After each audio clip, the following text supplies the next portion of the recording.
Warm welcome to St Peter Mancroft Church here in the heart of Norwich. I'm Edward Carter, the vicar here. Every Wednesday at 1 o'clock we have a short reflection which is live streamed as well. So a warm welcome to any of you here in the building today, but also a welcome to any joining on the live stream or perhaps catching up later on. Although we have this reflection every Wednesday at 1 o'clock, today is in fact a national day of reflection, and it's connected to the COVID-19 pandemic, which in fact began really 2 years ago to this very day. I don't know if you have any memories of the 23rd of March year 2020. It was a Monday in fact that year, and that afternoon, late afternoon, the Prime Minister went on the television and he announced the first of the full lockdowns that we experienced here in this country. I can remember it quite vividly. With my family, we actually had it up on the laptop, I think, in the kitchen. We were sort of standing around looking, wondering what would be said. And the Prime Minister said, "You must stay at home. This virus is very dangerous. We need to protect those who work in our healthcare sector, and we need to protect ourselves. Stay at home." My mind was racing with the things that I wouldn't now be able to do, and perhaps a few things that I would have to do quickly. I can remember the following day coming up here to the church, putting signs up saying, "I'm sorry, we're shut. We are just closed." And indeed, by that stage, there was no one around anyway. In fact, in my diary, I wrote on that exact day 2 years ago, "I feel quite subdued," and that perhaps caught the mood of the day as well. I also wrote in my diary, "We might have to shut the church for a whole 3 weeks." Well, 3 weeks was nothing. We were shut for months, and indeed over the last 2 years we've been shut at different times for quite extended periods. And now we're 2 years on, and today is a day of reflection as we think about all that's happened, perhaps the ways it's affected us, those near to us and dear to us, and indeed the way it's affected the wider world. A former clergy colleague of mine, the Dean of Chelmsford Cathedral, Nicholas Henschel, wrote some interesting words the other day, and I wanted actually to share some of them now.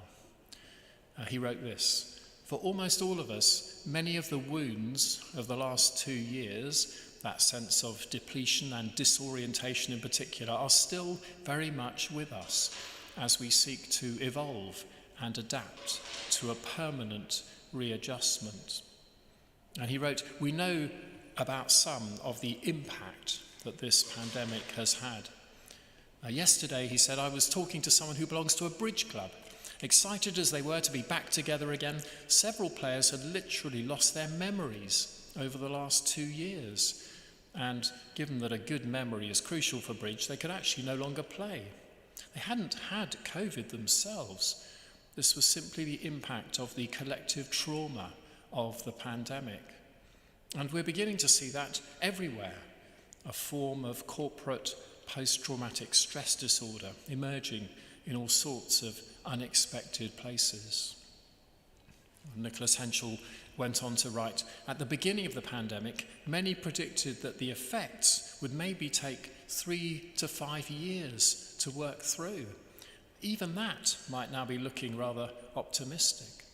As the historian David Olusoga has said repeatedly over the last years, everything has changed. Everything is changing.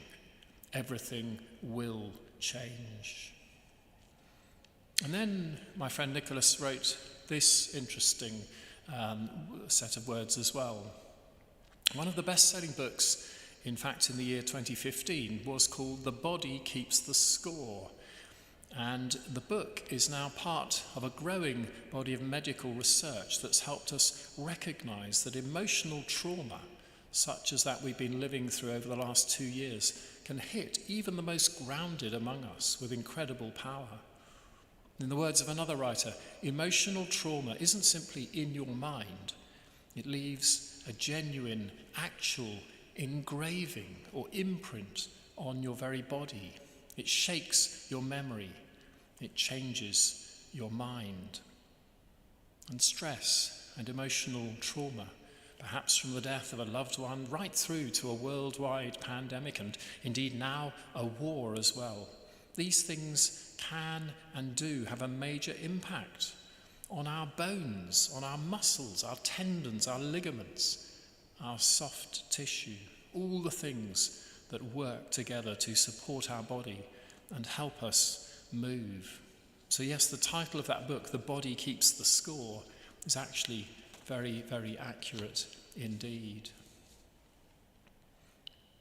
Well, as I said a moment ago, today, this second anniversary of the announcement of the first lockdown, in a way the start of the pandemic here in this country. Today is therefore a national day of reflection on that pandemic.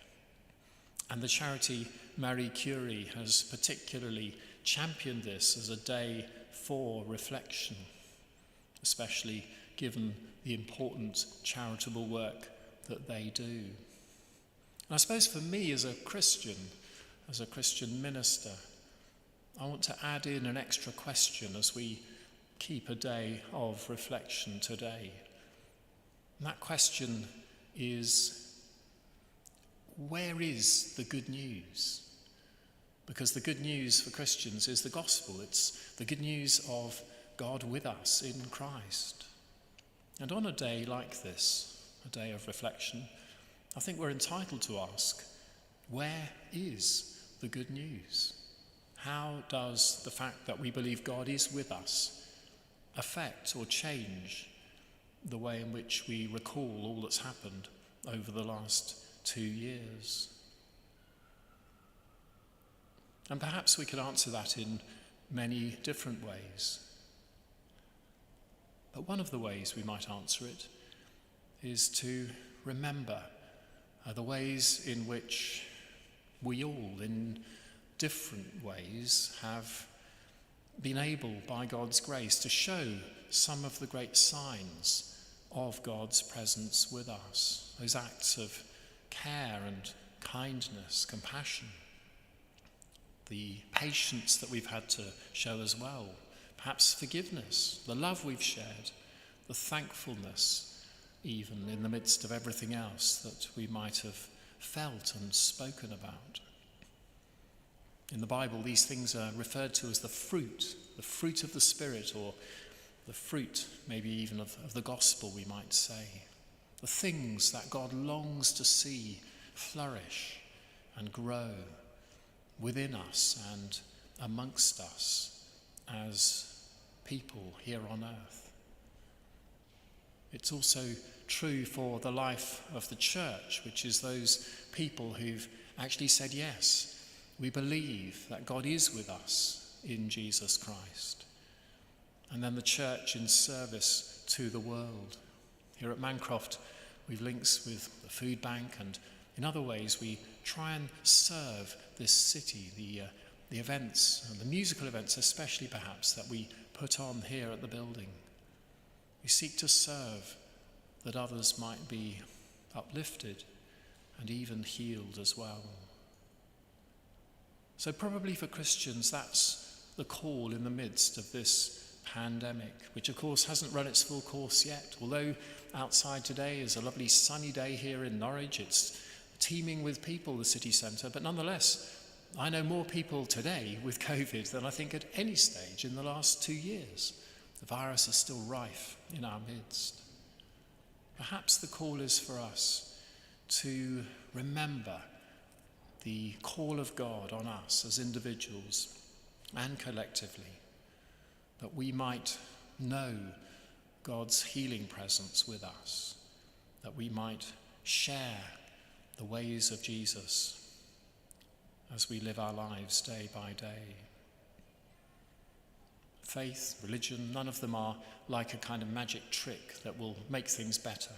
We can't just apply ourselves to an extra 10 prayers and it will all be gone. No, faith is much more important than that. It's much deeper than that.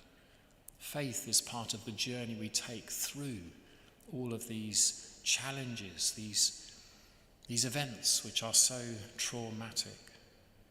But in the midst of it all, we gain great insights into the power of the gospel, the power of the good news, I believe. Because at the heart of our faith, and we look to that especially at this time of year in this season of Lent, the heart of our faith is a God who was crucified, but who rose again as well. So my hope today is that even as we have known much uncertainty, much trauma, so we also might discover a powerful healing indeed from God. Thank you for listening to my reflection today. These reflections happen every Wednesday at 1 o'clock. You're always welcome to come to the building here or indeed to join us online. Thank you again.